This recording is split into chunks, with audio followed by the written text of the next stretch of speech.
ایران میں جاری احتجاجی مظاہروں کے پیش نظر امریکہ نے اپنے شہریوں کو فوری طور پر ایران چھوڑنے کی ہدایت کر دی۔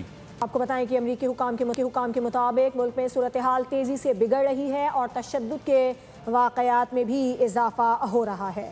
امریکی سفارت خانے کی جانب سے جاری کردہ وارننگ میں کہا گیا ہے کہ ایران بھر میں جاری احتجاج شدت اختیار کر چکے ہیں، جس کے باعث گرفتاریوں اور زخمی ہونے کے واقعات اور سیکیورٹی خدشات بڑھ گئے ہیں۔ سفارت خانے کے مطابق مختلف شہروں میں سڑکیں بند ہیں، ٹرانسپورٹ کا نظام متاثر ہو چکا ہے، جبکہ بعض علاقوں میں انٹرنیٹ اور مواصلاتی سہولیات بھی معطل ہیں، جس سے غیر ملکی شہریوں بالخصوص امریکیوں کو شدید مشکلات کا سامنا ہے۔ امریکی سفارت خانے نے اپنے شہریوں کو مشورہ دیا ہے کہ اگر ممکن ہو تو زمینی راستوں کے ذریعے ایران چھوڑ دیں۔ وارننگ میں کہا گیا ہے کہ امریکی شہری آرمینیا یا ترکی کے راستے محفوظ انخلا کی کوشش کریں۔ سفارت خانے نے یہ بھی ہدایت کی ہے کہ انٹرنیٹ بندش کے پیش نظر امریکی شہری متبادل رابطہ ذرائع کا بندوبست کریں اور ہر ممکن احتیاطی تدابیر اختیار کریں۔ سبسکرائب کریں اور بیل دبائیں تاکہ کوئی خبر رہ نہ جائے۔